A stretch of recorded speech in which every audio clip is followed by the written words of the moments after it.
자, 두 번째로 제가 이렇게 그려왔던 차트가 잠실주공 5단지인데요. 이 차트 역시나 최근에 18억 9천까지 갔던 가격이 17억 3천 정도로 약 1억 6천 정도 빠졌는데요. 10%가 좀 채 안 되죠.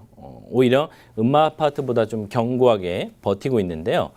두 아파트는 가장 뉴스에도 많이 나오고 대표성이 있는 아파트입니다. 네, 제가 방송하다 보니까 또 댓글을 보는 것도 잊어버렸었는데요. 네. 네, 언제 재건축해요? 이렇게 질문해 주셨는데요. 음마아파트가 그 내부적인 얘기로 보면 작년에 건축심의, 종상에 대한 건축심의에서 좀 우리가 이제 좀 빠지기도 했고요. 그래서 이런 재건축 아파트는요, 물론 재건축하는 순간부터 현실화되기 시작하고 짓기 시작하면서부터 이제 입주가 보이기 시작하지만 우리가 주식을 할 때도 약간 선행하는 그런 선물의 개념으로 시장이 좋을까 나쁠까 하는 그런 개념으로 이렇게 본다면 재건축이 되죠, 분명히. 그죠? 개포주공 1단지도 지금 이주를 하고 있고요. 2단지, 3단지는 이미 재건축해서 입주가 이제 바라보이고 있지 않습니까? 그래서 언젠간 하겠죠. 네.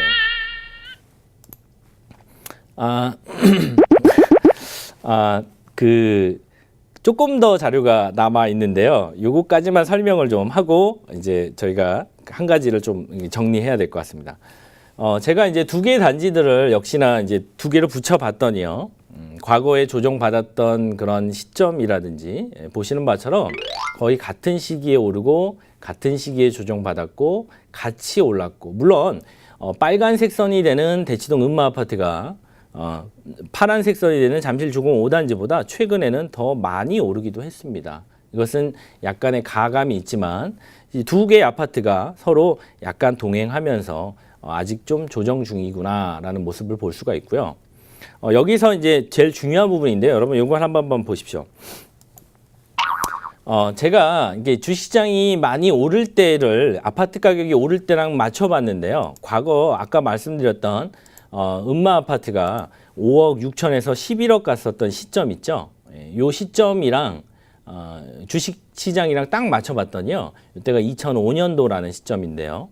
2005년도에 주식시장이 역사적인 1000이라는 시점을 넘어서서 막 올라가는 시간이었습니다. 우리가 아는 것처럼 2007년, 8년도에 2200까지 이렇게 올라갔었는데요. 이게 주식시장의 유동성이 막 크게 올라가는 시점에 우리가 보는 요 음마아파트라든지 잠실 아파트도 다 저점에서 2배씩 됐다라는 얘기입니다. 한 가지 시사점이 더 있는데요. 최근에 많이 올랐던 16년도부터 가격이 다시 음마아파트가 9억에서 18억까지 가는 사이에 여러분 물론 부동산을 호재로도 봐야 되지만 우리 그때 당시에 우리나라의 주식시장의 흐름을 본다면 큰 흐름이 없는 것 같아요. 이렇게도 볼 수 있지만 요 그림을 마지막으로 한번 정리해 놓고 보면요. 제가 조금 전에 보여드렸던 것은 우리나라 코스피 주식의 차트이고요. 이것은 여러분들 아시는 것처럼 우리나라 삼성전자의 차트인데요. 2016년도에 삼성전자가 100만 원 정도, 지금은 이제 액면 분할이 돼서 가격이 이렇게 나오지만 여러분 아시는 것처럼 30만 원, 60만 원, 100만 원 갔었던 그 시점이고요. 130만 원 정도 가다가 120만 원 정도에서 270만 원, 300만 원까지 올라가면서 우리 코스피 시장을 많이 올려놓는 시점이 2016년도였습니다. 이때부터 유동성 장세 같이 큰 코스피 지수가 막 올라가는 시간이었는데요. 이때 역시나 집값이 올랐다라는 얘기입니다. 그래서 이러한 잠실주공 아파트나 음마아파트는 무엇과 같이 움직이냐라고 보면 종합주가 지수랑 같이 움직인다라고도 볼 수가 있습니다. 과거에는 이게 한 2년, 1년 정도로 시차가 있었는데요. 최근에는 저희 나라가 이제 OECD 12위 하는 것처럼 전 세계에서 굉장히 그 무역 규모가 커진 것처럼 이런 아파트들이 주식시장과 동행하는, 결국에는 금융으로 많이 묶여져 있는 모습을 보게 되는데요. 그러면 우리가 음마아파트에서 강남이 오르는 것을 찾아낼 수 있는 것처럼 똑같이 주식시장에서도 지금 현재 더 오를지 여부를 가지고 부동산 시장을 본다면 현재 주식시장은 바닥을 잡았고요. 그래서 부동산도 이제 조만간 바닥을 잡지 않겠는가라고 라고 우리가 유추해서 해석해 볼 수 있는 것입니다.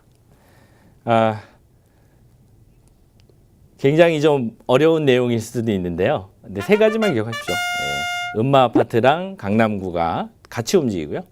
또 음마 아파트가 오를 때는 주식시장도 올랐다. 이 세 가지를 비교해 보면서 서로 어떤 신호들을 주는지를 이렇게 이해해 보시면 우리가 이제 꼭 개발 호재나 그런 부분이라기도 볼 수 있지만 전체를 평가하는데 약간의 좀 단초가 되는 부분이 있을 겁니다. 네, 맞습니다. 네, 어려워요. 네, 댓글에 어렵지만 재밌네요. 이렇게 하셨는데요. 네. 네, 이게 좀 낯설기 때문에 여러분 좀 어려워 하실 것 같아요. 예. 근데 이제 이런 것들이 요즘에는 볼 수 있는 툴들이 굉장히 많습니다. 그래서, 조금만 노력한다면, 우리가 자꾸만 좀 익힌다면, 남들보다 더 높은 곳에서, 이렇게 볼 수 있을 겁니다. 네, 댓글을 보니까요. 잠실의 입주와 헬리오시티의 입주를 비교해 보면 조정 기간은 얼마나 될까요? 이렇게 보셨는데요. 요즘에 헬리오시티가 네이버 부동산인가요? 거기서 보니까 매물 기준에서 한 주에 물론 공통 매물이긴 하지만요. 매물이 한 200개 정도씩 줄어들고 있는 모습이 보였는데요. 현재 제가 어제 확인해 본 바로는 헬리오시티에 떠 있는 네이버 부동산 전세 매물은 약 6,900개 정도였습니다. 근데 이게 전주에 몇 개였냐면요. 7,200개 정도였습니다. 그래서 한 주 사이에 약 200개에서 300개의 매물들이 거래가 되는 모습들이 보여졌는데요. 입주가 완료되려면 이런 매물들이 약 한 5,000개 정도가 소유가 돼야 된다라고 하면 300개씩 5,000개씩 1주일에 300개씩 계산해 보면 16주 정도 해서 한 4개월 정도 충분히 소화하는 시간은 걸릴 것 같고요. 그 사이에 이제 잠실의 전세라든지 또는 우리 아는 위례 신도시의 또 이주 전세가 너무 저렴하니까 또 유참에 위례 신도시에서 헬리오시티로 이사하는 분도 계시고요. 또 방이동 올림픽 선수촌 아파트에서 또는 기타 주변 지역에서 전세 만료가 되면서 입주가 되는 그래서 그런 여진이 올 하반기 정도에 그러니까 7월 정도에 좀 송파는 풀릴 것 같은데요. 그 다음에 이제 강동의 입주까지 좀 겹쳐 있다 보니까 아마도 하반기까지 강남은 좀 전세가가 약세인 경향을 띠지 않을까 그런 생각을 해봅니다. 네. 네. 얼굴이 너무 잘생겨서 집중이 잘 되시는 것 같다는 댓글 참 감사드리고요. 네. 항상 여러분 다시 보기로 보실 수 있다라는 거. 네. 네. 어떤 분은 이제 목소리가 좋아서 차라리 얼굴을 가리고 하는 것도 괜찮지 않을까 하는데요. 예. 좀 잠결에 이렇게 틀어놓으시고 주무시는데도 좀 편안한 이게 목소리다 하시는 분도 계셨습니다. 예, 감사드리고요. 네. 네. 서대문 뭐 댓글이 이렇게 쭉 나오는데요. 서대문 쪽 아파트 매입해도 될까요? 이렇게 보시는데요. 만약에 궁금하시다면요, 선생님도 이렇게 그 KB 사이트에 들어가셔가지고요, 과거 시세를 다운로드 받게 하셔가지고 차트로 한번 만들어 보시면 얼마나 올랐고 얼마나 조정이 되는지를 또 볼 수가 있습니다. 그래서 저는 24평이 4억 초반이다, 서대문 아파트다 그러면 굉장히 좀 저렴한 편인데요. 물론 24평이 4억이라고 하면 어떤 분들은 되게 비싸다고 생각하실 수 있는데 현재 서대문 입장에서는 어떤 아파트인지 저는 약간 그려지는데요. 일단은 여러분들이 실거주 관점이다라고 생각하시면 20평대는 조정의 폭이 크지 않습니다. 네, 그리고 많이 물론 올라갈 때도 좀 적게 올라가는 경향이 있지만 또 금액이 만약에 부담이 되지 않고 대출을 내가 한 40% 이상 받지 않아도 되는 가격이다라고 하면 저는 가급적이면은 실거주를 해야 된다 이렇게 생각을 합니다. 그래서 실거주라기보단 이게 그쵸, 집을 매입하는 것이 좋다라고 생각합니다. 집값이 더 떨어질 수 있는데 그렇지 않습니까? 그걸 다 이게 깨어 나갈 수 있는 부분이요, 다 이겨낼 수 있는 부분이 유일하게 한 가지가 있다면 그것이 실거주입니다.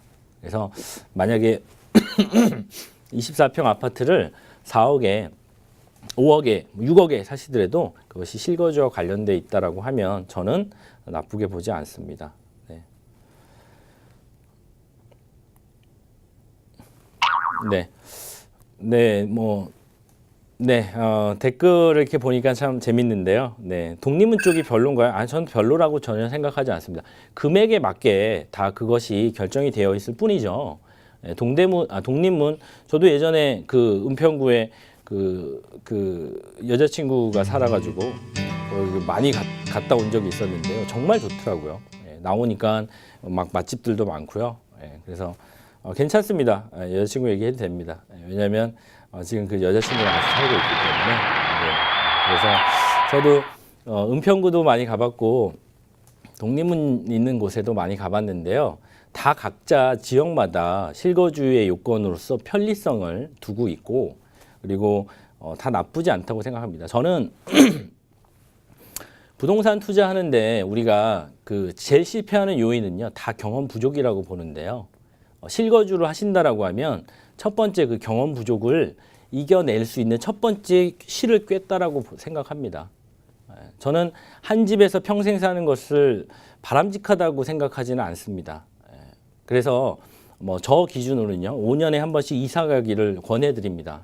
이사 가면서 뭐 도배도 새롭게 하고요, 가구도 새롭게 바꾸고 공간을 재편하는 입장에서는 자주자주 너무 매년은 아니지만 이사 가시는 걸 권하는데요. 그렇게 보면 네, 실거주로 봤을 때는 뭐 좋아 보입니다.